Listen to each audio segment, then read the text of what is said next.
جو بات ہم چھپانا چاہ رہے ہوتے ہیں لوگ بعض اوقات ایسے پریٹینڈ کرتے ہیں کہ ان کو نہیں پتہ، ہماری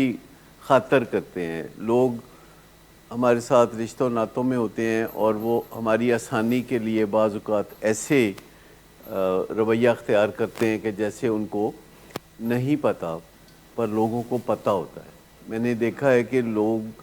بہت خواہش مند ہوتے ہیں پتہ رکھنے کے،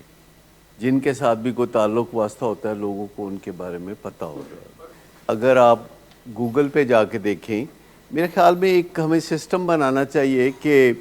جیسے گروپس اوپر ہوتے ہیں تو کوئی گروپ ہو جو بڑا ٹیلی ویژن سکرین پہ پیشنٹس کو سکھایا جائے کہ گوگل سے کیسے پوچھتے ہیں۔ اس پروگرام کا نام ہونا چاہیے آسک گوگل، اور آپ کے سامنے وہ ٹی وی سکرین ہو اور سامنے پیشنٹس بیٹھے ہوئے ہیں تو ان سے جو بھی سوال پوچھتے ہیں، جیسے ابھی آپ نے یہ سوال کیا ہے کہ پردے میں رہ جائے بات، تو ہم گوگل کو کہتے ہیں کہ اگر پردے میں رہ جائے تو کیسا ہے، تو دیکھتے ہیں کہ گوگل اس کا کیا جواب دیتا ہے۔ ہم اسلام کی روح سے الگ زندگی گزارتے ہیں، علاج معالجے جو ہوتے ہیں وہ الگ ہوتے ہیں۔ جیسے اگر دل کی کوئی بیماری ہے تو سٹنٹ ڈالنا اگر ہے تو اس کا اسلام سے کوئی لینا دینا نہیں ہے۔ اسی طرح ملیریا میں اگر اینٹی ملیریل دوائی دی جاتی ہے تو وہ بھی سائنٹیفک ایک کام ہے جو آپ کرتے ہیں۔ ویسے اسلام کی روح سے نشہ کرنا کتنا برا ہے وہ آپ اچھی طرح جانتے ہیں، لیکن اس وقت ہم نہیں سوچتے اسلام کی روح سے۔ جب نشہ چھوڑنے کا وقت آتا ہے تو ہم اسلام کی روح سے چلنا چاہتے ہیں، جب نشہ کرنے کا وقت آتا ہے تو ہم اسلام پہ رکھ دیتے ہیں۔ یہ جو پروگرام ہے جو کل سے ہی ہم شروع کر لیں گے کہ اسی بہانے تھوڑا بہت عملی مظاہرہ لوگ دیکھیں گے کہ گوگل سے کیسے مدد لیتے ہیں، کیونکہ یہ ایک اتنی بڑی مدد ہے جس کا رواج نہیں ہے، کیونکہ یہ نیا فینومینا ہے اور جتنا فائدہ گوگل سے اٹھایا جا سکتا یا یوٹیوب سے بہت لوگ فائدہ اٹھاتے بھی ہیں، لیکن بہت چھوٹی چھوٹی باتوں میں اٹھاتے ہیں، جیسے کوئی کھانا بنانا سیکھ لیا۔ لیکن اگر ہم وہ بتا دیں کہ پردہ پوشی کا کیا اثر ہوگا، پردہ پوشی بیماری کو بڑھائے گی یا کم کرے گی ایڈکشن کی بیماری کو، تو واضح طور پر جواب آ جائے گا کہ یہ سے بیماری بڑھے گی۔ آپ دیکھیں گے اور ابھی بھی آپ دیکھیں گے کہ بہت ساری جگہوں پہ ifs اینڈ ہیں کہ اگر کسی کی جان کو خطرہ ہو تو کانفیڈینشیلٹی نہیں چاہیے، اگر کسی کی بیماری بڑھے گی تو اگر مگر ڈال کے کانفیڈینشیلٹی کو نفی کیا جا رہا ہے۔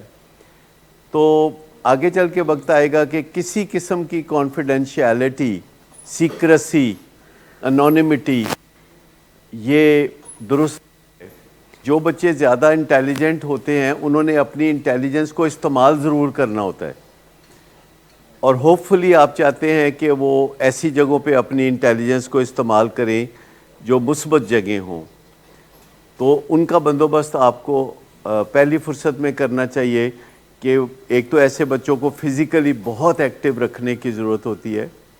دوسرا ان کو کوئی ذمہ داریاں دینے کی ضرورت ہوتی ہے جو نارملی والدین کبھی نہیں سوچتے کہ بچوں کو ذمہ داری دیں، کیونکہ جو کھاتے پیتے گھرانے ہوتے ہیں ان میں ملازم زیادہ ہوتے ہیں، گھر کے افراد کم ہوتے ہیں، اور عموماً بچے کوئی کام نہیں کرتے، اس سے کہ بہت نقصان ابھرتا ہے۔ جب بچوں کو ہم کوئی ذمہ داریاں نہیں دیتے تو اس سے بہت نقصان ہوتا ہے، کیونکہ وہ یکدم جب ٹین ایج کو پہنچتے ہیں تو ان کو اپنے موڈ اور مزاج کو جو سنبھالنا پڑتا ہے تو اس کا ان کو کوئی تجربہ نہیں ہوتا۔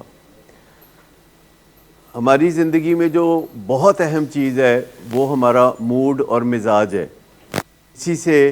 ہم زندگی کو انجوائے کر سکتے ہیں یا تکلیف اٹھا سکتے ہیں۔ موڈ اور اور دو چیزیں اس کے اوپر بہت اثر انداز ہوتی ہیں، ایک ہمارا لائف سٹائل اور دوسرے ہمارے نظریات۔ یہ دو چیزیں ہمارے موڈ کو خراب کر سکتی ہیں۔ جیسے ورک پلیس پہ جب آپ کوئی پروجیکٹ پہ کام کر رہے ہوتے ہیں اور آپ کو ڈیفیکلٹیز آ رہی ہوتی ہیں تو اس کے سائیڈ ایفیکٹ کے طور پر ٹینشن جنم لے رہی ہوتی ہے۔ اچھی طرح آپ سمجھ لیں کہ موڈ اور مزاج جب ہمارا خراب ہوگا تو امکان پیدا ہوگا کہ ہم نشہ کریں گے. انسانوں میں یہ چیز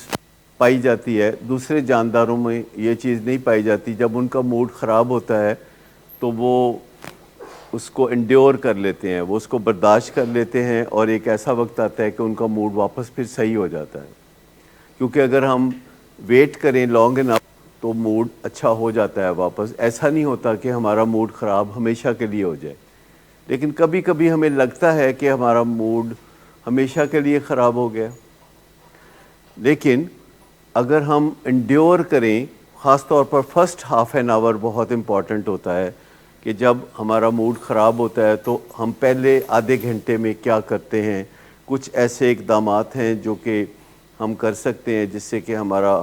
موڈ واپس ٹرن اراؤنڈ ہو جائے, ٹھیک ہو جائے, جس میں واک ایک بہت امپورٹنٹ چیز ہے, اور پانی پینا بہت امپورٹنٹ چیز ہے.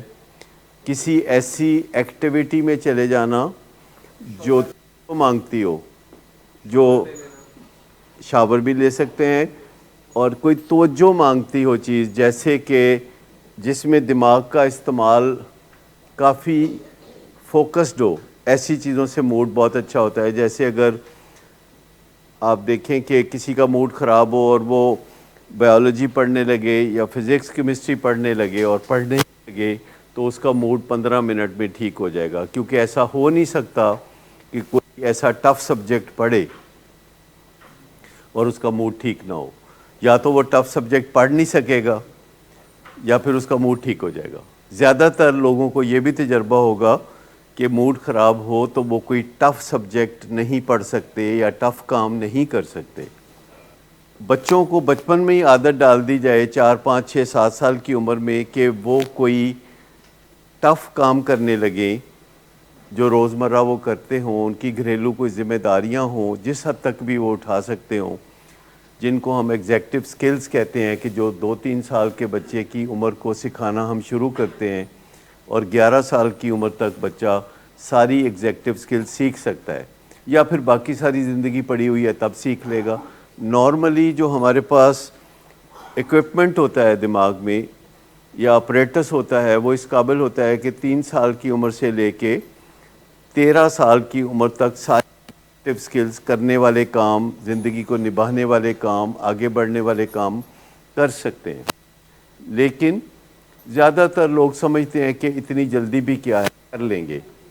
اور ایگزیکٹو سکلز لوگ 45 سال کی عمر میں بھی سیکھ رہے ہوتے ہیں, 50 سال کی عمر میں بھی سیکھ رہے ہوتے ہیں, اور ساری زندگی آپ کو ایک اور موقع ملتا ہے ایگزیکٹو سکل سیکھنے کا. لیکن صحیح ٹائم ایگزیکٹو سکل سیکھنے کا ہے 13 سال کی عمر کے اندر, ورنہ اس کا خمیازہ کہیں نہ کہیں موڈ کی خرابی کے حوالے سے بھگتنا پڑتا ہے. دوسری چیز نظریات ہے جو کہ ہمیں تاریخی طور پر ورثے میں ملتے ہیں, اور وہ نظریات درست نہیں ہوتے. ہم انہیں درست سمجھتے ہیں, بہت مینڈیٹری سمجھتے ہیں. جیسے کہ یہ سوچنا کہ مجھے دوسرے لوگوں سے آگے نکلنا, مجھے دوسرے لوگوں سے زیادہ قابل بننا ہے, مجھے دوسرے لوگوں سے زیادہ طاقتور بننا ہے, مجھے دوسرے لوگوں سے زیادہ انفلوئنسر بننا ہے. یہ جو بیچ میں دوسرے لوگ جہاں بھی آئیں گے, جب دوسرے لوگ بیچ میں آئیں گے تو موڈ کی خرابی آگے آپ کے راہ میں آ کے کھڑی ہو جائے گی. کیونکہ کوئی نہ کوئی بندہ آپ کو مل جائے گا. کمپٹیشن نہیں ہونا چاہیے دوسروں سے, کمپٹیشن ہونا چاہیے اپنے آپ سے, اپنی مارکنگ کرنا, اپنی زندگی کو غور سے دیکھنا اور اس کو بہتر بنانے کی کوئی کوشش کرنا. مثال کے طور پر اگر انگزائٹی ہے تو اس کو کم اسکل سیکھنا, یا موڈ کی کوئی اور خرابی ہے, صحت کی کوئی خرابی ہے, یا آپ ایکسرسائز کرتے ہیں تو پہلے بہتر ایکسرسائز کرنا, یا نظریات ہیں تو پہلے سے بہتر نظریات لے کے آنا, کیونکہ نظریات کو آپ ریوزٹ کرتے رہتے ہیں. اس سے فرق پڑتا ہے کہ آپ کا موڈ خراب ہوگا کہ نہیں. کیونکہ ایک دفعہ موڈ خراب ہو گیا تو امکان ہو جائے گا کہ آپ نشہ بھی کریں گے. اگر ایک دفعہ آپ نے نشہ کر لیا تو امکان ہوگا کہ آپ ایڈکٹ بھی بنیں گے. امکان یعنی امکان تو پیدا ہو جائے گا. تو جس گاؤں جانا نہیں ہے تو اس کا پتہ کیوں پوچھے. تو پہلے ہی اپنے نظریات پہ کام کرتے رہیں. دو قسم کے نظریات ہوتے ہیں, ایک وہ جو نشے کی طرف لے جا رہے ہوتے ہیں اور ایک وہ جو نشے سے دور لے جا رہے ہوتے ہیں. اور جو لوگ ریکوری میں ہوتے ہیں اور ہم ان کو وقتاً فوقتاً ملتے رہتے ہیں, سال بعد, 5 سال بعد, 10 سال بعد, 15 سال بعد, تو ہم ان کے اندر آنے والی خاموش تبدیلیوں کو دیکھ رہے ہوتے ہیں. پہلا سال بڑا تلاطم والا ہوتا ہے, لیکن 25واں سال ایسا ہوتا ہے کہ ان کو دیکھ کے تو بہت مزہ آتا ہے. یعنی ان کے ساتھ انٹریکٹ کر کے سکون محسوس ہوتا ہے, ان سے کوئی خطرہ محسوس نہیں ہوتا, ان کو مل کے کوئی بے چینی نہیں ہوتی, کیونکہ وہ سوبرائٹی کے رستے پہ ہوتے ہیں. وہ ان کے نظریات ایسے ہوتے ہیں کہ وہ کسی سے پھڈا ڈال کے نہیں بیٹھے ہوتے. وہ سرنڈر میں یقین رکھتے ہیں جہاں ان کا بس نہیں چلتا. نشے کی طرف لے جانے والے جو نظریات ہیں وہ سرنڈر سے منع کرتے ہیں. کوئی بندہ سیدھے سیدھے ریکوری کی طرف چلا جائے, یہ بھی اب دنیا میں اس کی پاسبلٹی ہے, کیونکہ یہ جو سوبرائٹی کے رستے ہیں اب بہت چھوٹے بچوں کو بھی دنیا میں سکھائے جا رہے ہیں. ڈاکٹر اسٹیون کوی کی ایک کتاب 1980 میں آئی جس کا نام 7 habits of highly effective people ہے, اور لاکھوں لوگوں کی زندگی اس سے بدل گئی. انہوں نے لوگوں کو سبق دیا کہ ہار جیت کوئی چیز نہیں ہوتی, جیت جیت چیز ہوتی ہے. یعنی کسی کو ہرا کے جیتنے کی آپ ایسا بھی کر سکتے ہیں کہ خود بھی جیتے دوسرا بھی جیتے. اور پھر ان کے بیٹے نے ایک کتاب لکھی 7 habits of highly effective ten agers, اور وہ بہت سے ٹین ایجرز نے اس سے فائدہ اٹھایا. 7 habits of highly effective people, اس میں 7 ایسی عادتیں انہوں نے کور کی, ایکسپلور کی, ایجاد نہیں کی, ایکسپلور کی کہ ان لوگوں کی یہ عادتیں ہیں جو کہ زندگی میں مطمئن, تحمل والے اور کامیاب کہلائے. اور اس میں انہوں نے ریسرچ کی ریٹروسپیکٹیولی, 200-250 سال پرانے بھی کھنگال کے دیکھے, لوگوں کی آٹو بایوگرافیز پڑھی, ہسٹری پڑھی, اور پتہ چلایا کہ کن لوگوں کی کیا تھی اور وہ کیوں کامیاب تھے. کیونکہ آپ ہسٹری میں بھی بہت چیزوں کو آپ سمجھ سکتے ہیں, جیسے کہ آج کل آپ دیکھتے ہیں کہ جتنے بھی سی ای اوز ہوتے ہیں ان کے نشہ کرنے کے امکانات باقی پاپولیشن سے بہت زیادہ ہوتے ہیں. آپ اندازہ کر لیں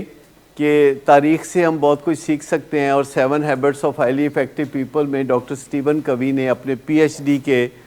تھیسس میں کچھ باتیں ایکسپلور کی تھیں جو دنیا کو بدلنے کا باعث بنی. اور وہ 7 عادتیں پھر ان کے بیٹے نے انہی 7 عادتوں کو نوجوانوں کو ایکسپلین کیا. پھر اس کے چھوٹے بیٹے نے انہی 7 عادتوں کو بچوں کے لیے ایکسپلین کیا, اور اس کا نام رکھا 7 ہیبٹس آف ہیپی کڈز. یعنی جو بچے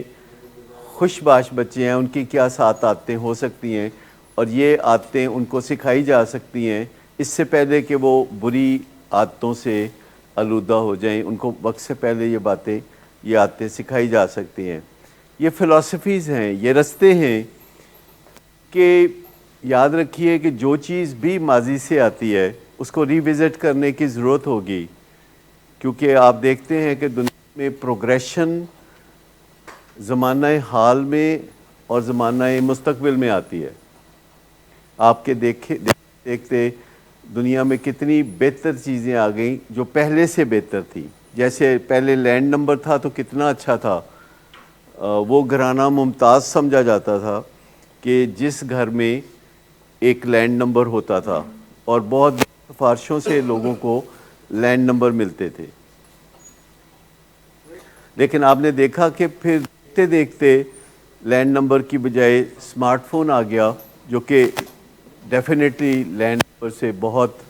اونچے درجے کی چیز ہے, اور اب تو باکمال صلاحیتوں کا مظاہرہ کرتے ہیں اسمارٹ فون کے ذریعے. ابھی تک صرف یہ کتاب نہیں لکھی گئی کہ دہشت گردی کا خاتمہ کیسے کرنا ہے, باقی تمام جو آپ کے اور میرے مسائل ہیں ان کے بارے میں کتابیں ہیں. جیسے آپ نے بچوں کی بات کی تو ایک بہت ہی شاندار کتاب ہے how not to raise a brat. دیکھیں حل یہ نہیں ہے کہ ان کو ان چیزوں سے محروم کر دیا جائے, حل یہ ہے کہ اس کو ٹائم کا پابند کر دیا جائے کہ کوئی کام کس عمر میں کرنے کا ہے اور کتنی دیر روز کرنے کا ہے, اور پہلے کون سا کام کرنے کا ہے اور بعد میں کون سا کام کرنے کا ہے. یہ نہیں مطلب کہ آپ بچوں کو ان چیزوں سے محروم کر دیں, لیکن اس کے کوئی ٹائمنگ تو ہونی چاہیے. جو چھوٹے بچے ہوتے ہیں ان کو ماں باپ کی مانیٹرنگ کی ضرورت ہوتی ہے, ہر معاملے میں مانیٹرنگ کی ضرورت ہوتی ہے, لیکن ماں باپ بعض اوقات خود چاہتے ہیں کہ بچے ان کی زندگی میں دخل نہ دیں, اور ماں باپ اپنے کاموں میں مصروف ہوتے ہیں تو وہ بچوں کو خود ایسی چیزیں لا کے دے دیتے ہیں یا بچوں کو پکڑا دیتے ہیں. یا پرانے زمانے میں جیسے ہم جب بچے تھے تو والدین کہا کرتے تھے کہ جاؤ جا کے کھیلو, کہ ہم ان کو مخل نہ ہوں ان کے کاموں میں, جو کام وہ کرنا چاہ رہے ہیں تو ہم اس میں ان کو ڈسٹرب نہ کریں. لیکن بچوں کو اگر آپ صرف نئی نظر سے دیکھنا شروع کر دیں, ان کے سائز سے دھوکہ کھانا چھوڑ دیں. یہ جو سائز ہے نا بچوں کا, اس سے ہم بہت دھوکہ کھاتے ہیں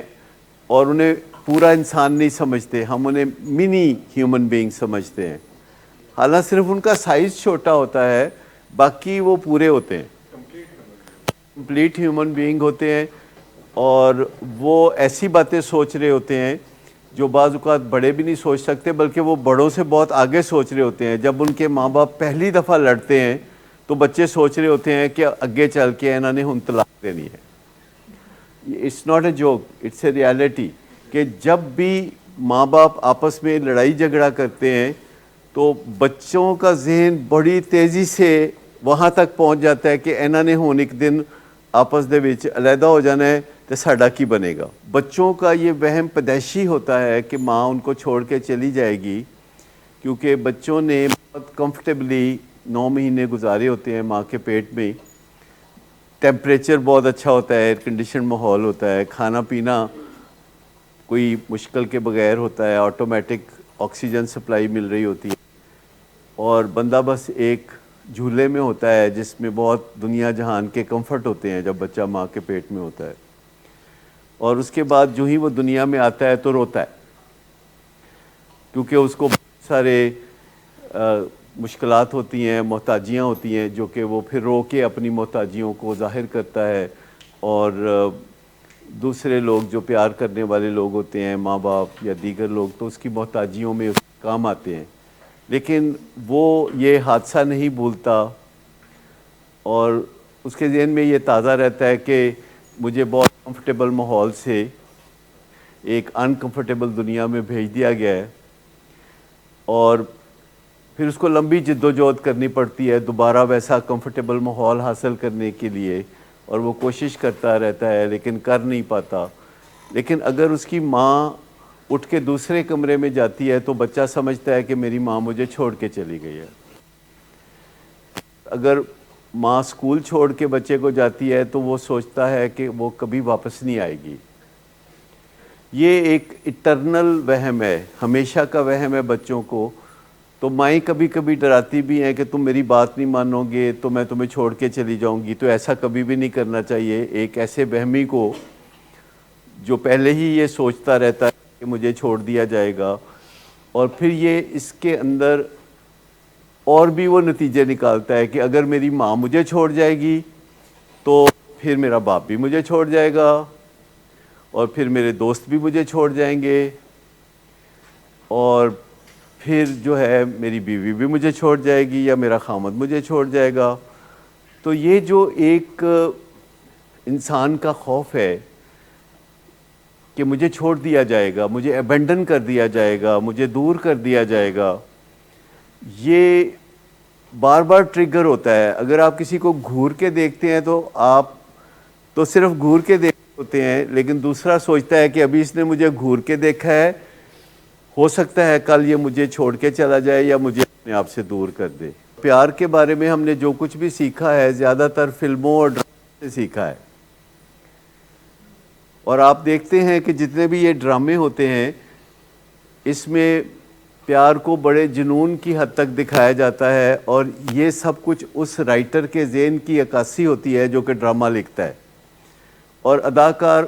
ویسی اداکاری کر رہے ہوتے ہیں پیار کے بارے میں جس کے لیے ان کو معاوضہ ملتا ہے۔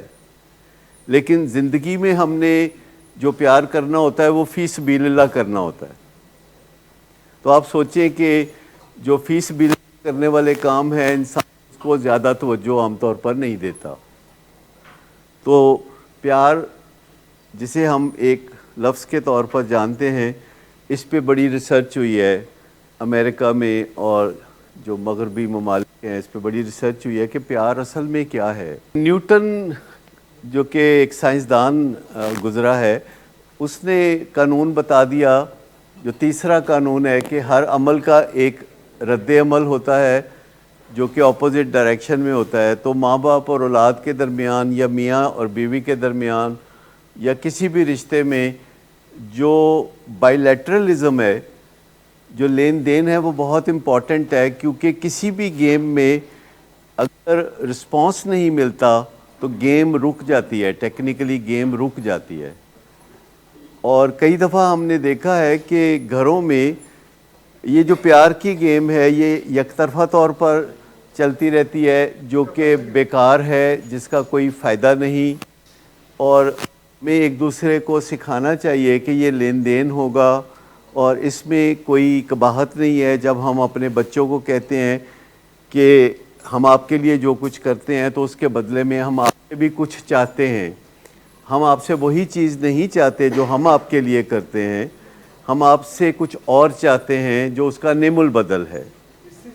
لیکن یہ جو ہم کہتے ہیں نا کہ ہمیں ضرورت ہی نہیں ہے،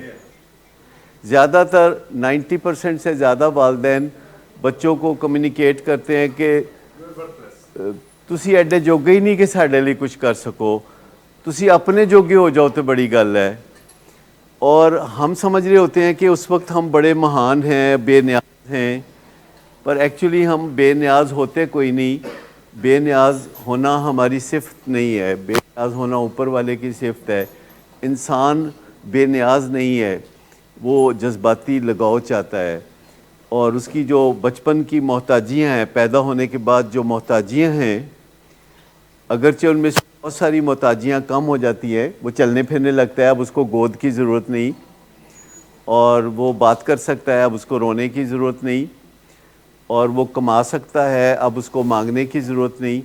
لیکن جذباتی سہارا اس کو چاہیے، اور وہ بڑھتی ہوئی عمر کے ساتھ زیادہ چاہیے۔ جذباتی سہارے کی ضرورت باقی رہے گی، اور اس بارے میں آسان ترین طریقہ یہ ہے کہ اس کا اقرار کر لیا جائے، اسے مانگ لیا جائے، انا کی بھیٹ نہ چڑھایا جائے، اور سادہ لفظوں میں مانگ لیا جائے، کیونکہ لفظ بہت مدد کرتے ہیں۔ انسانوں کو اس بات پہ بھی اللہ کا بڑا شکر گزار ہونا چاہیے کہ وہ لفظ بول سکتا ہے، کیونکہ دوسرے جاندار جنہیں ہم بے زبان کہتے ہیں،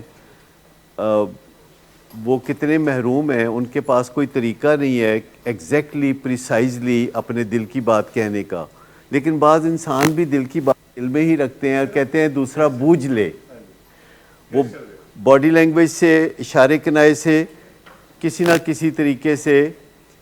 وہ دوسرے تک پیغام پہنچانے کی کوشش کر رہے ہوتے ہیں، اور دوسرے کے ریڈار پہ وہ چیز آ ہی نہیں رہی ہوتی۔ ہم میں سے بھی بہت سے ایسے دوست ہیں، ہمارے ساتھ جو مہمان آتے ہیں، ہم نے ایسے مہمان بھی دیکھے ہیں جو پورے 100 دن گزار کے چلے جاتے ہیں، ایک لفظ بھی نہیں بولتے، اور یہ بہت نقصان دہ چیز ہے۔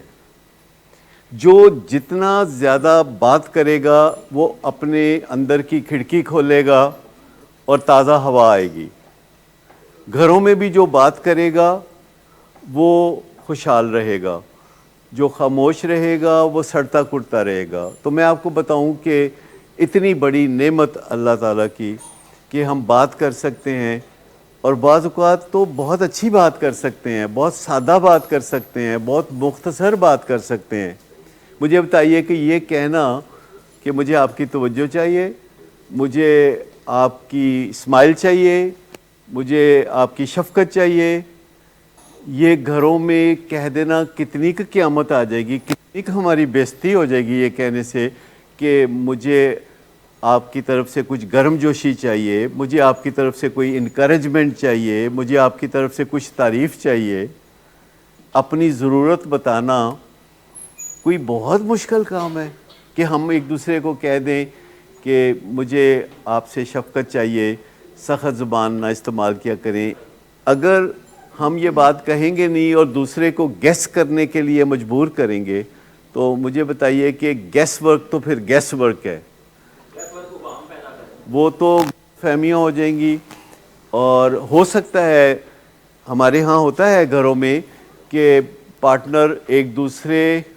کے جھکاؤ کو محسوس نہیں کرتے، پارٹنر جھکاؤ کر رہا ہے تو وہ منہ دوسری طرف کر لیتے ہیں، یہ سلطان رائی سے سیکھا ہوتا ہے۔ اور ایک پارٹنر آگے بڑھتا ہے کہ ماحول بہتر بنانے کے لیے تو دوسرا پہاڑ پہ چلا جاتا ہے، اچھا وہ پہاڑ سے واپس آتا ہے تو پہلے والا K2 پہ چلا جاتا ہے۔ جتنا بھی دار ہیں ہیومن بینگ انکلوڈیڈ، ان کے اندر یہ آپ دیکھیں گے کہ یہ میل پریروگیٹو ہے کہ وہ پیروی کرتا ہے، پیچھے جاتا ہے، اور اس میں کوئی قباحت نہیں، اور شروع میں تو بڑے فخر سے پیچھے جاتا ہے، لیکن بعد ازاں اس کی انا آڑے آتی۔ شادی سے پہلے تو بڑے شوق سے بندہ پیچھے جاتا ہے، لیکن شادی کے بعد وہ معاشرتی رسمیں ہیں، رواج ہیں جس میں وہ بیوی کو یہ نہیں بتانا چاہتا کہ مجھے تمہاری ضرورت ہے۔ اس وجہ سے بڑی دوریاں بھی پیدا ہوتی ہیں، اور معاشرے کو تھوڑا اپنا رویے پہ غور کرنا چاہیے کہ اگر کوئی خامد اپنی بیوی کے اوپر تھوڑی توجہ دیتا ہے تو اس خامد کی بہنیں، اس کی والدہ بہت ناراض ہوتی ہیں۔ میں لاہور، کراچی، اسلام آباد کی بات نہیں کر رہا، ابھی بھی لاہور سے 50 کلومیٹر دور ایسے گاؤں ہوں گے جہاں بیویاں سب کے سامنے خامد سے گھونگھٹ نکالتی ہیں، خامد کے ساتھ بات نہیں کرتی اپنے ماں باپ کے سامنے، یا خامد بیوی سے بات نہیں کرتا، اور جہاں اگر کسی بیٹا پیدا ہوتا ہے یا بیٹی پیدا ہوتی ہے، یعنی بچے کی پیدائش ہوتی ہے، تو وہ اپنے ماں باپ سے نظریں چرانے لگتے ہیں۔ یعنی اتنی جہالت کے اندر ابھی بھی معاشرے ڈوبے ہوئے ہیں